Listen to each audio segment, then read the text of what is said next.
Rêver à demain, imaginer un futur à hauteur d'enfant. Pour la jeunesse de Mayotte, c'est plus difficile qu'ailleurs. Demain, c'est loin. L'urgence du quotidien s'impose. Manger, aller à l'école, se sentir en sécurité. À Paris, le défenseur des droits Jacques Toubon a su en parler avec force. Ils sont les oubliés de la République. Qu'ils soient français ou d'ailleurs, ces enfants sont là. Cabossés mais debout, face à nous. Il n'y a pas de travail, quoi. On juge mon image. Mais ils ne savent pas ce qu'on a au fond de nous. On juge mon image.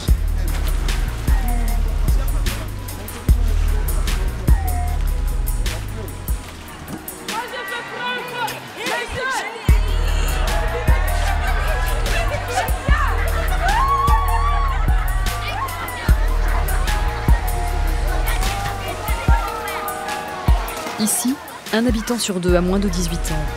Beaucoup d'enfants grandissent à la marge de la société. Le dernier-né des départements français est souffrant.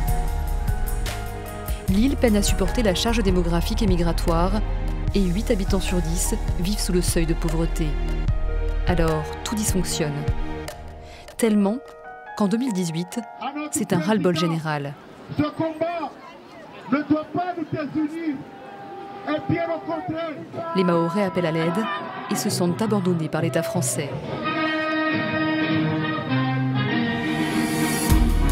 Pour leur répondre, Paris décide d'un grand plan d'avenir pour Mayotte. Malgré l'importance de ces mesures, à ce jour, l'écart entre les aspirations des jeunes et les opportunités qu'on leur offre reste abyssal. Et pour la jeunesse la plus fragile, survivre et s'en sortir peut parfois pousser à tout, quoi qu'il en coûte.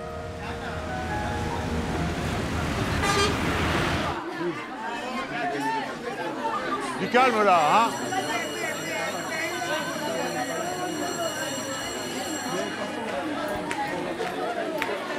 Tous les matins, dans les rues de Mayotte, des cris d'enfants résonnent. La moitié de l'île se rend à l'école. Ceux qui pleurent, ce sont ceux qui restent sur le bord de la route à regarder les bus scolaires passer. L'école est un pilier, un phare, un rempart contre l'exclusion. Le collège ne peut pas supprimer les inégalités, mais il est pour ces gamins le seul ascenseur social possible. Un lieu où les tensions du quotidien s'effacent. Ici, le temps d'une journée, c'est un moment à soi. Je crois que l'école est vécue comme un sanctuaire, en tout cas un endroit où on vit en sécurité, structurant parce que nous avons des procédures, hein, on a un emploi du temps quotidien, hebdomadaire, annuel, qui rythme la vie d'enfant dans un milieu où on va au-delà de l'action pédagogique, hein, puisqu'il y a un projet éducatif qui intègre en particulier les questions de santé et les questions sociales.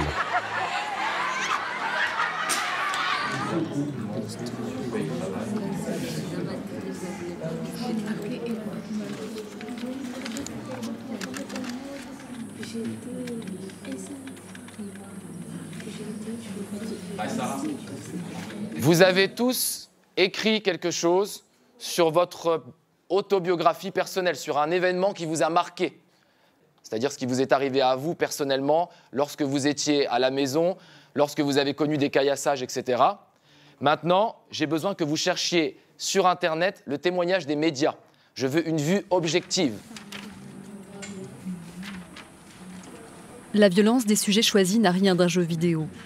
Les rixes de quartier, les armes, sortent tout droit d'histoires du quotidien, de scènes vécues. Vous savez, c'était la guerre avec Cavani et Doujani. Et chaque nuit, Cavani venait ici ou Doujani allait là-bas pour casser les voitures. Moi, je l'ai vécu, j'ai vu que les cocktails Molotov et des arpents, des pétanques, tout ça, et j'ai eu peur. Ça commence si, comme moi je suis à Doujani, je vais à Cavani là-bas, et que quelqu'un me tape, je vais dire ici et ils vont aller me défendre. Et ça commence comme ça. Si jeune et déjà si vulnérable par ses parcours de vie insensés. Dire, c'est parfois un peu guérir. Mineur isolé, enfant abandonné, poser des mots, c'est donner vie à son histoire. Je suis né ici. Après, ma mère et mon père se sont disputés. Puis ma mère elle a commencé à me frapper, à me chasser de la maison et tout.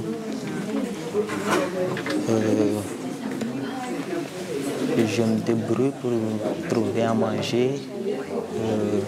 J'ai un ami parfois, il m'amène chez lui pour aller manger. Il me donne des habits et tout. Je dors chez mon ami.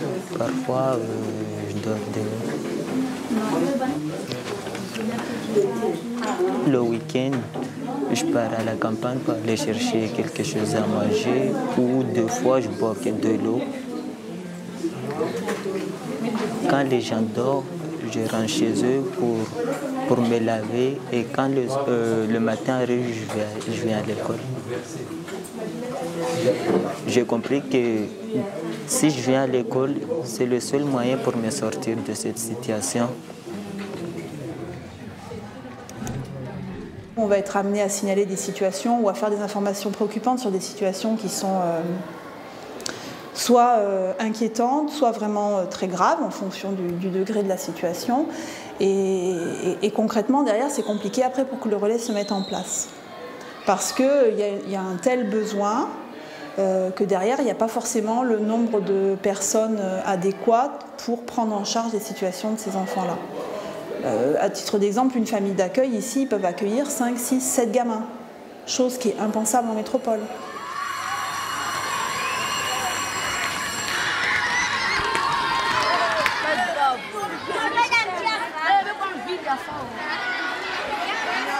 C'est l'heure de la collation, un moment extrêmement attendu. Les ventres vides gargouillent. Un bout de pain, un morceau de fromage, une compote ou un fruit. Pour certains d'entre eux, ce sera le seul et unique repas de la journée.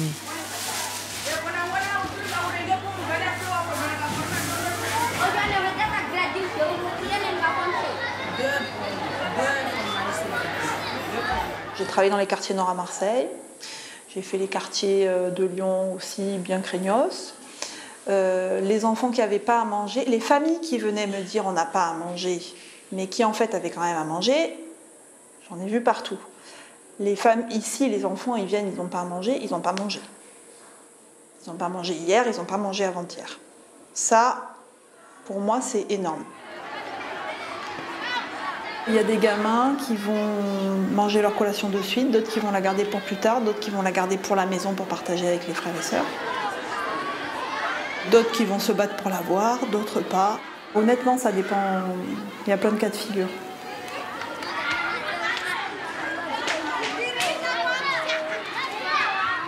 Il y a quand même des gamins qui vivent de l'insupportable. Quand on va dans un banga, que voilà, il y a la rivière qui coule en bas, donc saison des pluies, la rivière elle monte, on ne peut plus sortir du banga. Ou alors si on sort, voilà, on a l'eau jusque-là, pas d'électricité, pas d'eau.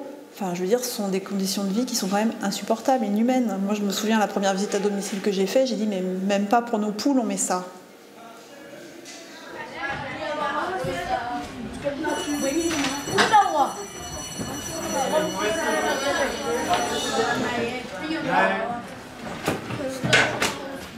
Les enseignants, les équipes ici, ils ne viennent pas au travail tout à fait de la même manière que leurs homologues de métropole. Je crois qu'ils sont investis d'une mission. C'est pas de la démagogie de le dire. Ils savent parfaitement qu'ils participent de la construction du territoire. Et ça change tout. Il avait une voix magnifique. Alors, la princesse qui était sur le bateau, voilà la belle princesse, entendit Bako chanter. Et elle tomba amoureuse de sa voix. Ce que je vais vous demander, vous avez le texte en français et le texte en shimao. J'aimerais que vous cherchiez dans le texte en français en shimaoré du vocabulaire. D'accord ? Chercher des mots de vocabulaire peut parfois relever de l'exploit pour ces écoliers. À Mayotte, un enfant scolarisé sur 3 a des difficultés pour lire et écrire le français. Le taux d'illettrisme est le plus élevé de France. Leur langue maternelle ne leur suffira pas pour s'assurer un avenir professionnel. C'est le revers de la médaille. L'apprentissage du français est indispensable pour échanger avec les administrations et donc s'intégrer dans le Mayotte de demain.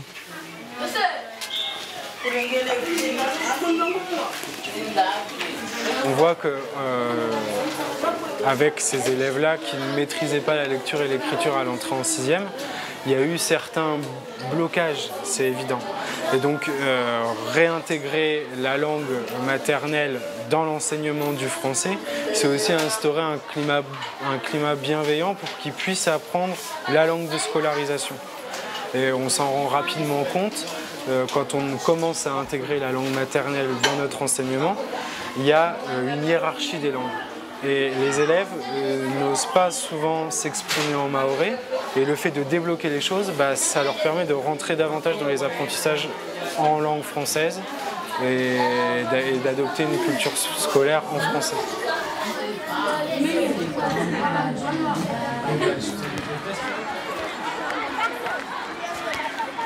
En apparence, s'échanger quelques balles semble un jeu d'enfant. Pourtant, à la rentrée scolaire, l'école cristallise de vives tensions communautaires. Les élèves dont les parents sont en situation irrégulière se voient souvent reprocher de saturer les services publics. Le droit à la scolarisation est un droit constitutionnel. Il n'est pas négociable. Ça fait partie des valeurs et de l'honneur de l'école de la République que d'accueillir tout enfant en âge d'être scolarisé. La scolarité obligatoire existe depuis déjà plus d'un siècle, d'être scolarisé sur le territoire et en tout cas le lieu de domicile des familles. Donc c'est pas négociable. C'est pas négociable. La seule limite à cette scolarisation, ici à Mayotte, il faut bien le dire, c'est notre capacité physique d'accueil. Les classes peuvent accueillir 30 élèves. Comme partout en France, même si on est en éducation prioritaire. Donc on a la limite, elle est physique. Elle ne peut en être en aucun cas est une limite administrative ou idéologique. Mais je ne vous cache pas, il en reste sur la touche.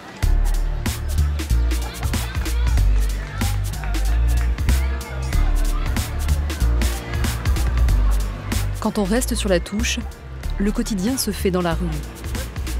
Et quand on n'a rien, parfois même pas de parents, on vole pour manger. On agresse pour quelques euros. Des histoires de vie devenues presque banales à Mayotte. Ces mineurs qui ont basculé sont pris en charge par la protection judiciaire de la jeunesse. L'objectif, parer aux besoins vitaux, assurer un suivi éducatif pour les remettre sur les rails. La dernière fois qu'on s'est vu, ça devait être au mois de septembre, à peu près. Ok. Tu avais fait la rentrée en seconde de CAP Espace Vert. Et on se voit aujourd'hui dans le cadre de ta mise sous protection judiciaire pour faire un petit point et savoir un peu comment ça se passe. À la maison. Avec les autres enfants, ça va ? Ça va, ça se passe bien. Donc vous êtes 7 en tout ? Oui. Il n'y a pas beaucoup de place, non ? Il n'y a pas beaucoup de place. Il y a 2 pièces. En fait, nous, on a notre ghetto. Votre ghetto ? Oui, nous 3. Nous, on a notre ghetto. T'appelles ghetto un petit banga à côté ? Oui. Et les autres, ils dorment avec la maman et le papa là-bas. D'accord. Ok. Et vous avez l'eau et l'électricité là-bas, sur place ? Oui. Tu me disais la dernière fois, quand on s'est vu, que c'était compliqué d'avoir à manger tous les jours à la maison. Comment c'est maintenant ? Maintenant, toujours c'est pareil. Des fois on mange, des fois on mange pas. Et c'est comme ça. Comment tu fais quand il n'y a pas à manger à la maison ? Quand il n'y a pas à manger à la maison, je sors dehors. Je peux aller voir mes amis, mes copains. Pour aller manger chez eux. D'accord. Tu te débrouilles avec les copains ? Oui. Ok. Bon, par rapport à ça, moi j'ai sorti, tu sais, une fiche de demande d'aide alimentaire auprès de la Croix-Rouge qu'on va remplir ensemble. enfin que j'ai pré-rempli d'ailleurs. Et du coup, tu vas pouvoir te présenter avec ta cousine auprès de la Croix-Rouge et leur donner cette feuille pour que vous ayez le droit à des colis alimentaires gratuits. Maintenant, je voudrais qu'on aborde la question de l'école. Est-ce que tu es allé à l'école beaucoup ou pas beaucoup depuis la rentrée? Pas beaucoup. Pas beaucoup. Pourquoi? Parce que j'avais pas mes matériels complets. Après, j'avais 2 à 3 profs qui me laissaient dehors parce que j'ai pas mes matériels complets et tout. Ok. Du coup, j'apprécie pas comme ça que je pars chez moi pour aller à l'école et on va me laisser dehors de la classe jusqu'à la fin de l'heure et tout. C'est pour ça que j'y allais plus et tout. Mais... Sachant que du coup, tu pars de Petite Terre et tu vas au lycée dans le centre de Grande Terre. Ok? Oui. Donc ça te fait combien de trajets? Tu te lèves à quelle heure le matin si tu veux arriver à l'heure? Je me lève à 4 heures. À 4 heures. Et le soir, tu arrives à quelle heure à la maison? J'arrive à 18 heures. Donc effectivement, si tu arrives là-bas et qu'on te refuse l'accès aux cours, je comprends qu'au bout d'un moment, ce soit compliqué. Mais toi, tu dois comprendre aussi que pour le professeur technique, si jamais il y a besoin de matériel et que tu ne l'as pas, au niveau sécurité, c'est compliqué de pouvoir t'accueillir dans la classe. Tu comprends ça? Moi, j'ai eu l'assistant social ce matin au téléphone de ce lycée. Ok. Et on va le rencontrer ensemble dans une quinzaine de jours. On va mettre en place, on va débloquer des fonds. Tu vois, là, il m'a envoyé ça. C'est une feuille de demande de fonds social, c'est-à-dire qu'on va pouvoir débloquer de l'argent pour que tu puisses avoir accès à toutes les fournitures qui te manquent, à la restauration scolaire le midi et à une tenue technique pour tous les ateliers dont tu auras besoin. Comme il y a un peu plus de 800 élèves sur l'île qui cherchent à avoir une place dans un collège, un lycée et qui n'en trouvent pas, si toi, suite à l'entretien de réinscription qu'on va faire ensemble, si tu ne t'y rends pas, tu seras exclu des listes. Tu as 17 ans, tu n'es plus en obligation scolaire, donc le vice-rectorat, il n'est pas obligé du tout de te trouver une place et il laissera volontiers la place à quelqu'un d'autre. Il faut vraiment, vraiment que tu sois à l'heure. Tu n'as que ça à penser pendant les 15 jours à venir. Être à l'heure. Ok? C'est pas 7h45, c'est 7h30. Je serai en avance. Tu seras en avance. Tu dors pas la veille sur place, hein? C'est pas la peine. D'accord? D'accord. 7h30. Il y a beaucoup d'enfants sur l'île qui sont sans leurs parents biologiques sur le territoire, mais qui sont souvent hébergés chez des pseudo-cousines ou cousins ou oncles ou tantes ou voisins, voisines. Ce jeune, comme il n'est pas enfant filial direct biologique de cette famille, il est certainement un peu mis à l'écart. Ça doit être une charge, un poids en plus pour la maman de la famille, et du coup, c'est pas la priorité. Le volet social et familial, c'est un des volets les plus importants. Si ça, c'est pas clarifié, enfin, moi, je ne vois pas comment un enfant peut s'en sortir à l'école ou dans sa vie si il n'a pas à manger, si la famille ne s'attient pas, s'il se passe n'importe quoi, s'il est livré à lui-même, s'il n'y a pas de cadre. Je ne vois pas comment c'est possible de lui demander et de lui imposer d'aller à l'école et de réussir. T'as rien à faire mon ami, tu passes toujours à ta vie. C'est vrai on t'a laissé abandonner dans une ville. À Paris, en Amérique, la galère c'est magnifique. Je vais pas rester statique, je vais aller en Afrique. Quand je suis en galère, je réfléchis. Quand j'ai rien à faire, je pense à une fille. Je suis trop timide, je n'ose pas lui dire. J'ai peur que ce soit pire, je ne veux pas souffrir.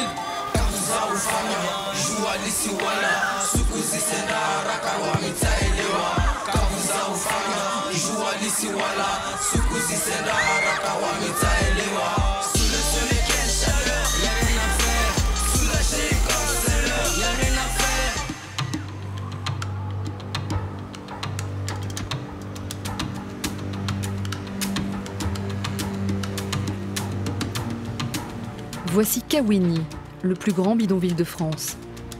La très forte migration venue des îles voisines a conduit au développement de ces abris de fortune, surnommés ici les bangas. 7 à 8 personnes s'entassent dans 1 ou 2 pièces, souvent sans eau potable et sans assainissement. Si l'eau manque à la maison, ses habitants la craignent à la saison des pluies. Les coulées de boue ont plusieurs fois été mortelles. Cette extrême pauvreté n'est pas rare à Mayotte. 1/3 de sa population vit dans ces conditions, concentrée en majorité ici.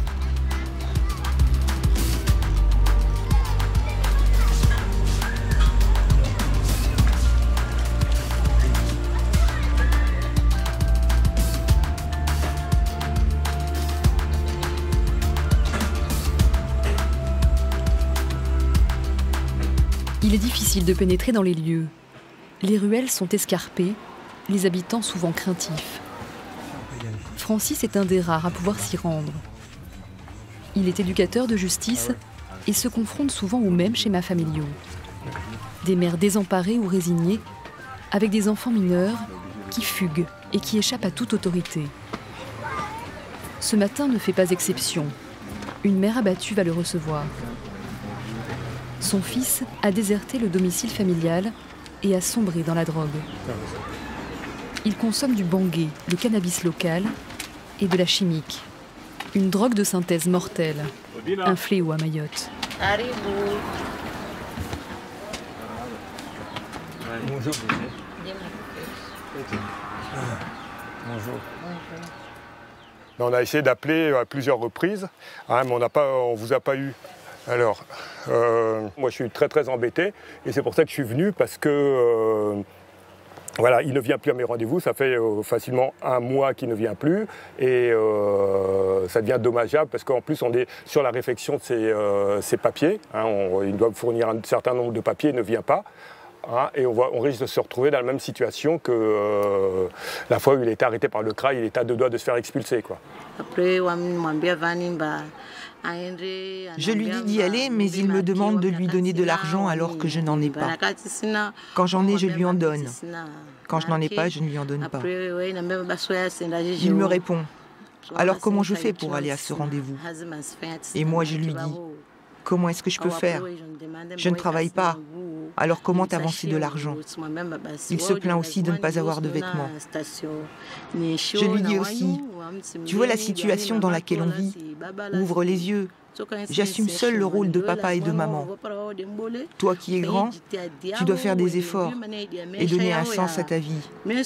Assure ton avenir, écoute ce que l'on te dit, obtiens tes papiers, suis une formation. Avance et à ton tour, tu pourras m'aider, moi qui suis ta mère.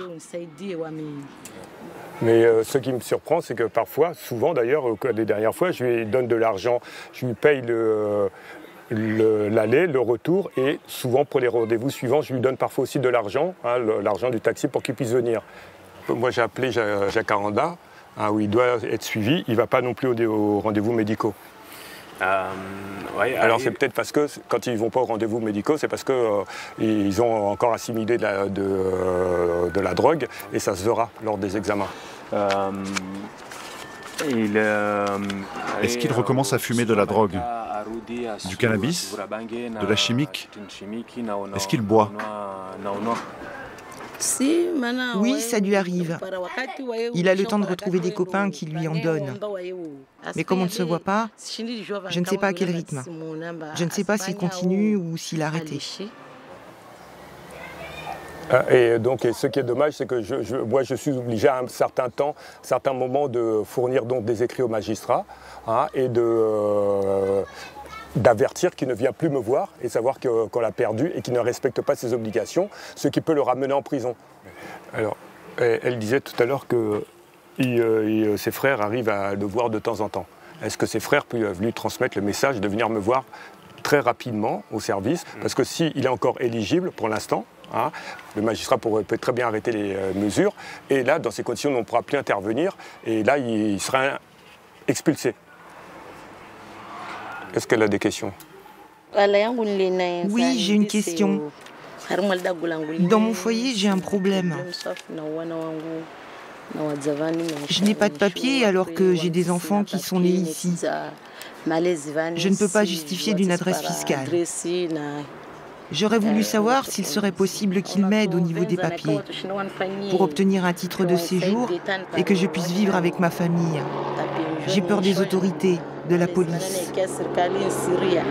Déjà, dans un premier temps, ce qu'elle peut faire, c'est essayer d'avoir tous les certificats scolaires de tous les enfants. Une fois qu'elle les aura, elle peut peut-être venir nous voir, hein, notamment pour les enfants. Cette histoire de famille n'est pas isolée, mais paradoxale. L'enfant mineur peut circuler librement sur le territoire. La maman, non.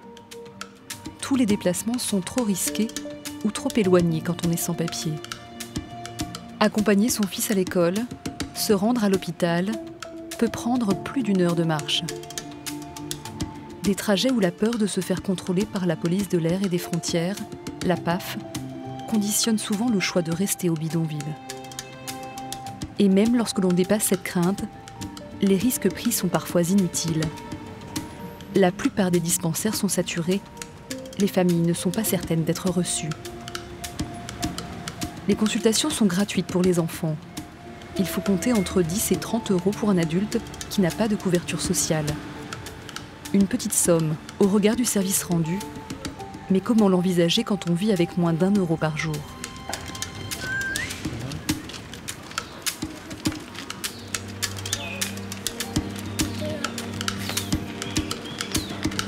Ici, contrairement à l'Hexagone, l'aide médicale d'État, l'AME, destinée à garantir l'accès aux soins des étrangers en situation irrégulière, n'a toujours pas été installée.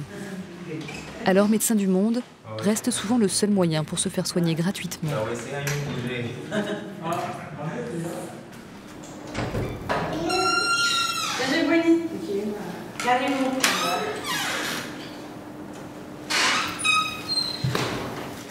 Katie, Vani.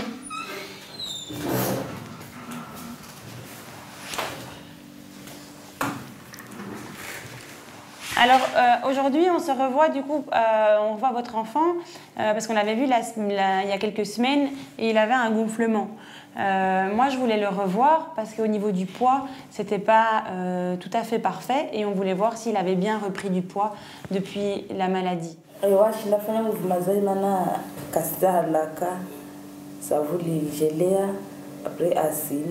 La maman il dit que c'est déjà dégonflé, comme tu le vois maintenant. Il est tranquille, il mange normalement, il n'y a pas de souci pour le moment. Okay. Ouais. Il n'a plus fait de fièvre?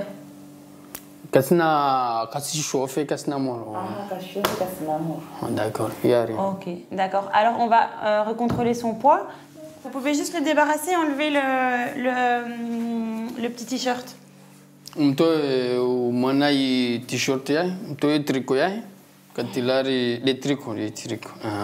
Voilà.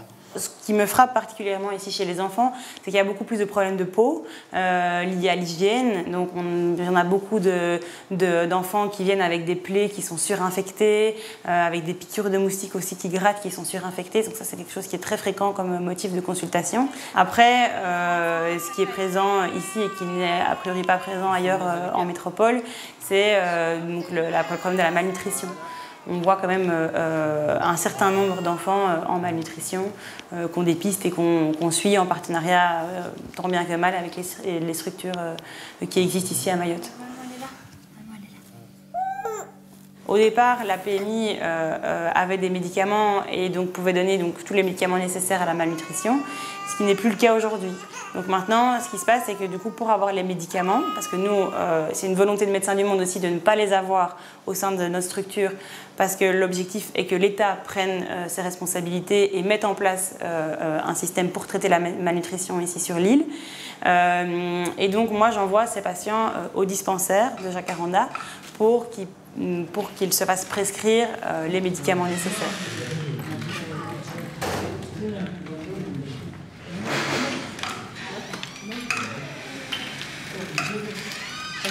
Les enfants qui sont hospitalisés pour malnutrition sévère, ils sortent de l'hôpital et à ce moment-là, il n'y a pas un grand suivi qui est réalisé. Donc idéalement, ils devraient aller à la PMI et la PMI devrait les suivre toutes les semaines pour vérifier la bonne observance du traitement.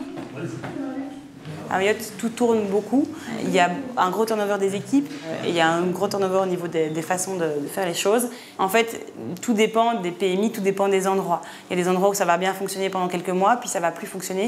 Et il faudrait vraiment pouvoir arriver à pérenniser un système et une procédure et une prise en charge.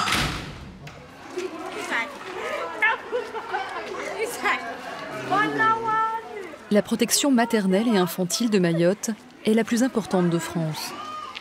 80% des mères et des enfants de moins de 6 ans se rendent dans ces centres médico-sociaux. Les personnels de santé, médecins, infirmiers, sages-femmes, sont en sous-effectif. Malgré l'enveloppe de 120 millions d'euros débloquée par l'État en 2018, la mise à niveau de la PMI est difficile. Avec un taux de mortalité infantile et maternelle 4 fois plus élevé qu'en métropole, la situation sanitaire et sociale reste préoccupante sur le territoire.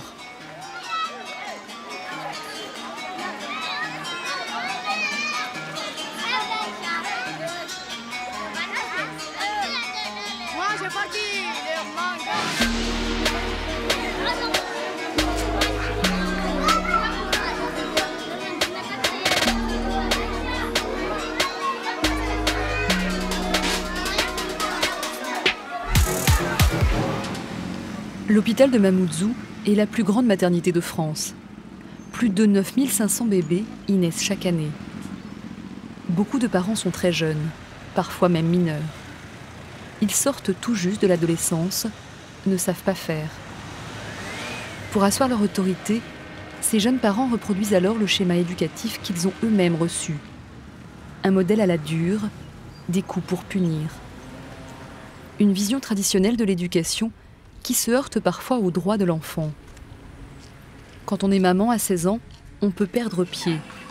Et quand la situation le nécessite, le juge ordonne alors des mesures pour que ces jeunes parents changent de comportement. Bon, comment vous voyez-vous, parents, ou par exemple, est-ce que toi, avec ton enfant, il y a un souci particulier? Des fois, s'il fait des bêtises, je le frappe. Des fois, il insulte les gens, il insulte leur mère. Je lui montre un chingoué, comme ça, il ne va pas faire. Comme ça, il a peur, après, il arrête de le faire. L'image que l'enfant te renvoie, c'est que j'ai peur de ma maman. Il n'a pas peur du fouet, hein. Il a peur du geste, il a peur de ton visage. Parce que les enfants lisent beaucoup sur le visage de la maman. Je ne sais pas comment vous le dire, ce n'est pas une éducation. Il n'y a pas de résultat par rapport à ça. Que là, tu commences à le frapper maintenant, eh bien, il va prendre plaisir après. Il va prendre plaisir à avoir des coups. Et chaque fois, il va vous provoquer pour que vous le frappiez, parce que c'est du plaisir. Et il peut devenir très agressif en grandissant aussi. Voilà. Hein? C'est surtout pour ça. Avant les parents, comment ils faisaient quand un enfant, par exemple avec votre maman, avant, quand vous faisiez des bêtises, qu'est-ce qu'ils faisaient là? Qu'est-ce qu'elle faisait ta maman quand tu faisais des bêtises? Toutes les deux, vous n'êtes pas beaucoup avec vos enfants. Parce que c'est ça aussi, le rôle, hein, de parents. Il ne faut pas se dire que voilà, on a fait les enfants, mais on va les donner à maman, on va les donner à papa. Parce que c'est vous les parents. Si c'est quelqu'un d'autre qui les a, ben le jour où vous allez vouloir créer un lien, ce lien est rompu. J'ai fait comme si c'était ma petite sœur. Ta petite sœur, mais toi, tu es la maman. Oui, j'ai fait comme si c'était ma petite sœur. Et toi-même, tu m'as dit que tu aimerais qu'elle te reconnaisse en tant que mère. Oui. Et là, tu la traites comme étant une sœur. Ce qui n'est pas... Je ne dis pas que c'est pas bon, mais toi, tu es la maman, tu dois lui faire comprendre que tu es la maman. Je ne sais pas lui parler en tant que mère. Parce que quand je sais lui en parler en tant que mère, c'est quand je suis autoritaire ou quand... Tu penses qu'être mère, c'est juste être autoritaire? Oui. On remarque que des jeunes de 13, 14 sont déjà parents. Je ne sais pas si c'est, comment dire, hein, l'évolution de la vie, de la société, on ne sait pas trop. Elles me font comprendre qu'elles n'auraient pas voulu en arriver là, mais maintenant c'est déjà fait, qu'est-ce qu'elles peuvent faire pour pouvoir justement surmonter cette nouvelle étape? Parce qu'elles-mêmes, elles pensent qu'elles sont mûres, mais quand ça arrive, elles voient qu'elles vont devenir mères, elles ne savent pas comment faire, elles paniquent en fait. Donc avec mes collègues, on essaie juste de les accompagner et pouvoir les soutenir dans leurs besoins. Y'a toujours rien à faire. La galère sous-estimée. Le malheur.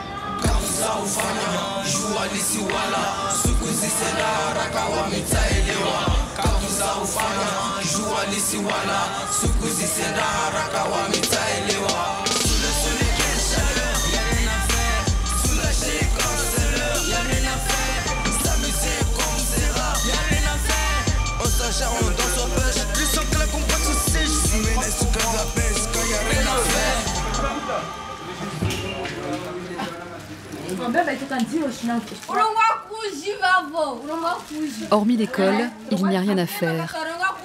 Et plus de 5000 enfants n'ont même pas la chance d'y aller. livrés à eux-mêmes, sans perspective d'avenir. Rien pour demain. Alors que faire? Quoi faire? Seules les associations leur ouvrent leurs portes, la seule porte d'entrée pour s'en sortir.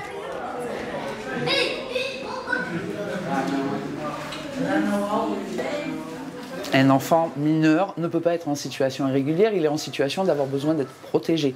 C'est le principe de notre loi, de notre cadre réglementaire. Une grande partie de notre public est issue de l'immigration clandestine, soyons honnêtes. Beaucoup viennent des Comores. Cela dit, nous, ce n'est pas la porte d'entrée dans notre activité. Donc on a aussi des jeunes malgaches, on a aussi des jeunes mahorais. La porte d'entrée, pour nous, c'est vraiment la non-scolarité. Donc ces enfants peuvent venir d'horizons différents. S'il y a vraiment un point commun à l'ensemble de ces enfants, c'est, étant donné que nos éducateurs les rencontrent dans les quartiers, c'est qu'il est certain qu'on les rencontre dans les quartiers les plus pauvres et les plus précaires qu'on peut avoir ici à Mamoudzou et dans le Grand Mamoudzou, dans les communes alentours. Alors on va passer à la question B. Quel âge avait-il quand il a composé cette œuvre? Il est né en 1678, d'accord? Et il a composé son œuvre en 1712. En 1712. Donc on va faire 1712 moins 1678. Voilà. Donc il avait 34 ans. OK?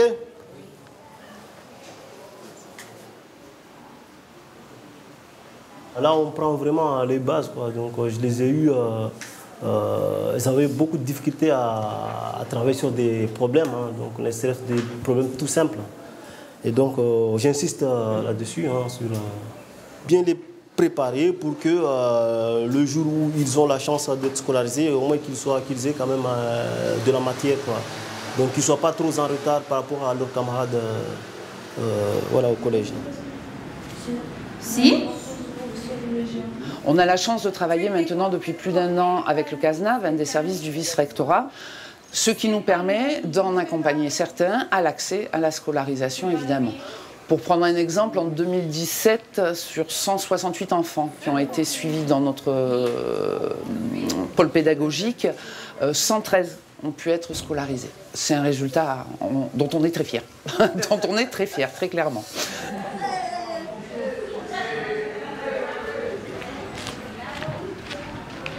Après se pose la question des plus vieux, les 16-25 ans. La scolarité n'est plus obligatoire. On n'est pas en capacité de leur proposer grand-chose, alors que ce soit nous, apprentis d'Auteuil ou Mayotte en général, très clairement. Ce sont des enfants qui, au vu de leur situation, de toute manière, ne peuvent pas être positionnés sur la formation continue, ne peuvent pas s'inscrire auprès de Pôle emploi, de la mission locale, donc n'ont pas accès à de la formation, à défaut d'avoir accès à de la scolarisation et de la formation professionnelle au sein du parcours scolaire, quoi, dans un cursus classique. Pas grand-chose. Je ne vois pas comment le dire autrement, parce que...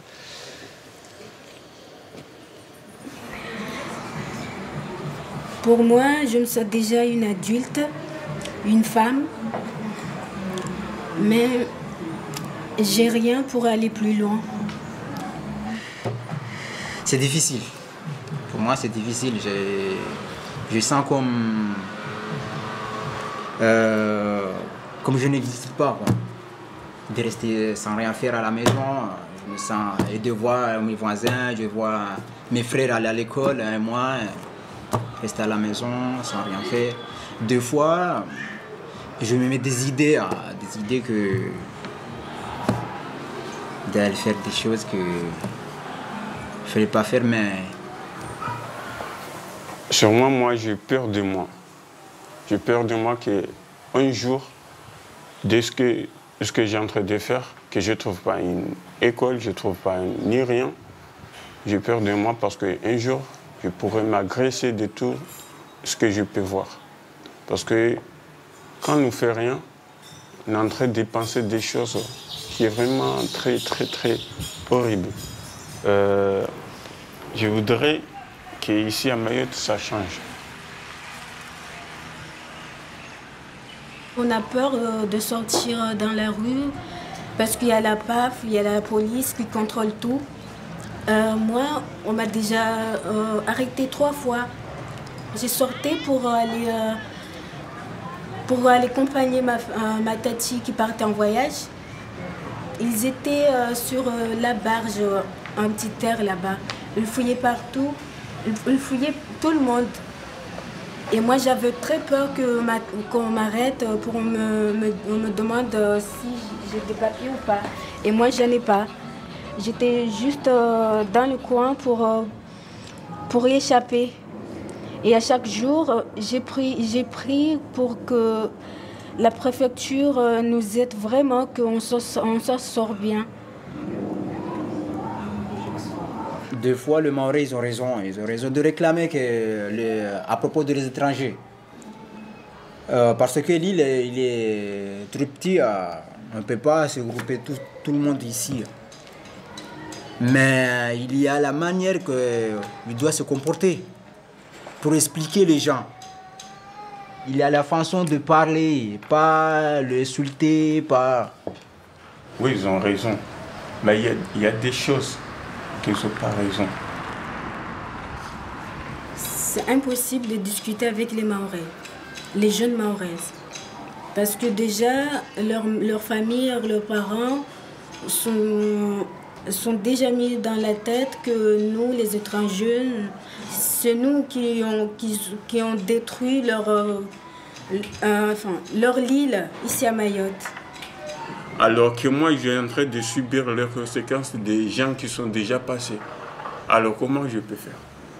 Je ne sais pas ce que moi je peux faire, mais c'est vraiment une question qui est vraiment très bête. Mais on est en train de crever.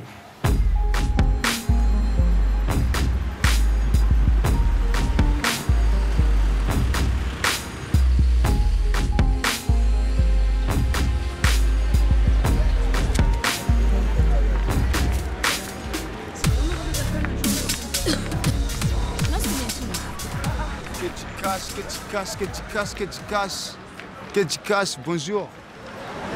Les problèmes de Mayotte, à Mayotte, les jeunes ne sont pas aidés, quoi.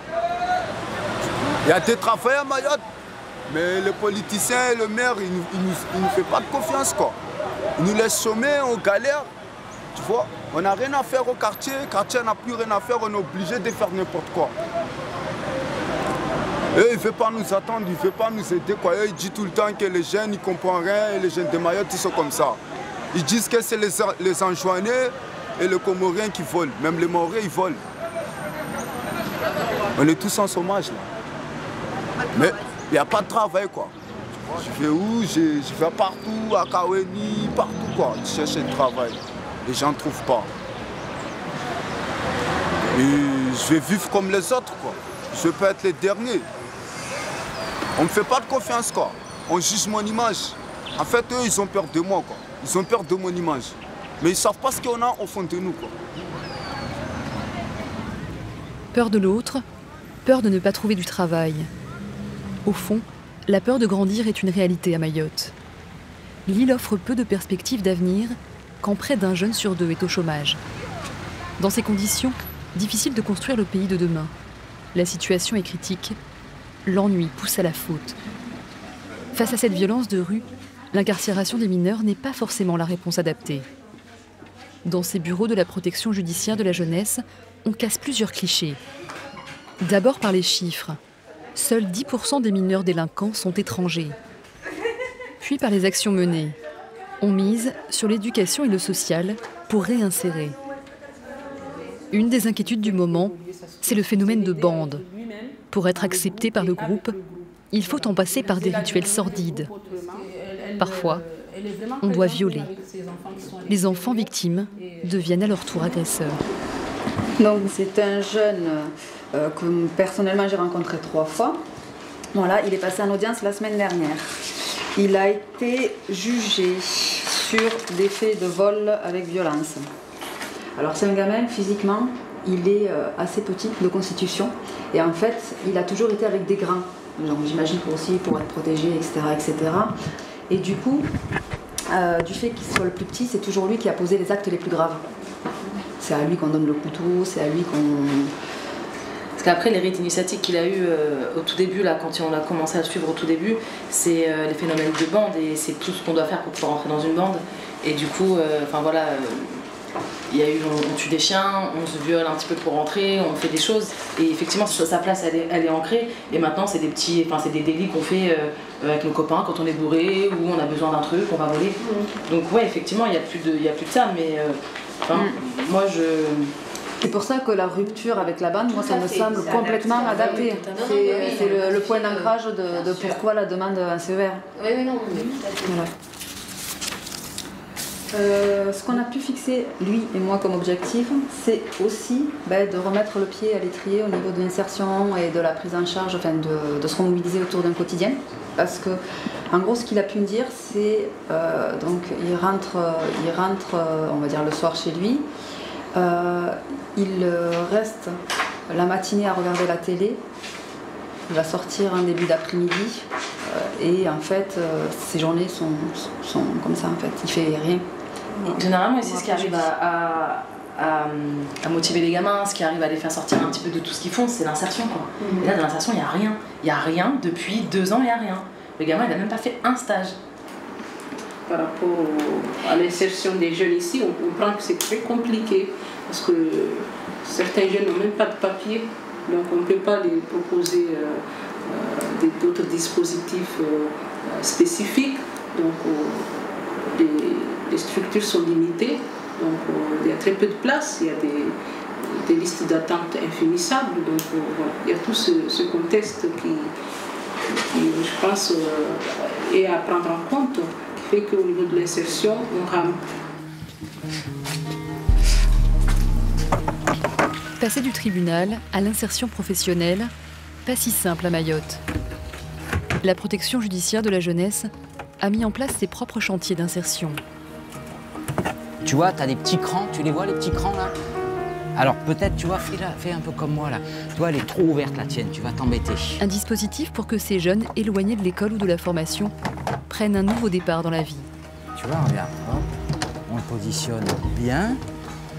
Voilà, et là, il faut en même temps que tu vois que tu l'enfonces la trompe. Tu vois? Voilà.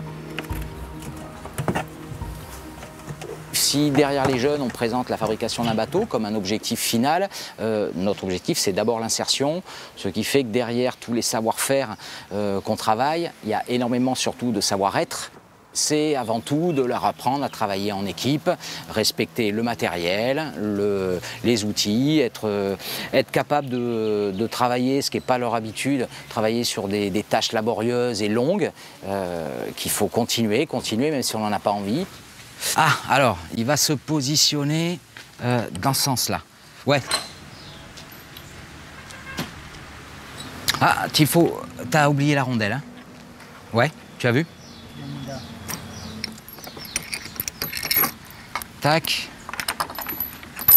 C'était dans ce sens-là? Ouais, t'as raison. Alors même si, pour des jeunes qui, pour beaucoup, sont déscolarisés depuis des années, c'est un petit peu compliqué de leur faire prendre un rythme. Ce sont des étapes indispensables à atteindre avant de pouvoir passer à la suite. Tiens, vas-y, glisse le truc dedans. Oh, attends. On travaille énormément l'estime de soi, la revalorisation du jeune, puisque beaucoup arrivent ici convaincus qu'ils ne sont pas capables de faire ça. Moi, je suis favorable au travail, c'est la santé, ou en tout cas, c'est la santé de l'esprit. Ce qui fait que, en règle générale, par toutes ces années d'expérience, plus j'arrive à occuper intelligemment les jeunes, eh bien, plus ça se passe, mieux ça se passe, plus ils sont agréables, et preuve que finalement, c'est bien l'oisiveté qui pose problème.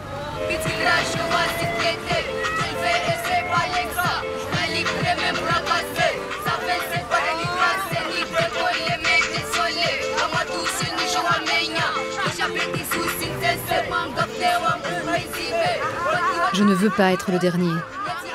J'ai rien pour aller plus loin. J'ai peur de moi. C'est comme si je n'existais pas. Des phrases coup de poing, Des mots d'enfant qui glacent le sang des grands. Quand on ne trouve pas sa place, ou quand on n'a pas sa place dans la société, le désespoir nourrit un sentiment d'injustice et de révolte. Et quand ces gamins basculent, les conséquences sont dommageables pour tous. Mayotte a besoin de talents, de forces vives qui viennent grossir les rangs de ceux qui font déjà beaucoup. Pour qu'enfin cette génération d'oubliés de la République soit aussi l'avenir du département. La tâche est immense, mais la mission est belle. Je m'appelle Kader, je n'ai rien à faire. J'écoute la musique, que ça fait la galère. Il n'y a rien à faire, je joue au loup. Avec mon pote Ali, on va voir les kangourous. Quand j'ai rien à faire, je vais me baigner. Fais du salto dans la mer, faire des foulées. Tranquille, posé, on joue au foot. Match volé, on se fait la faute. Joue à l'ici, voilà. C'est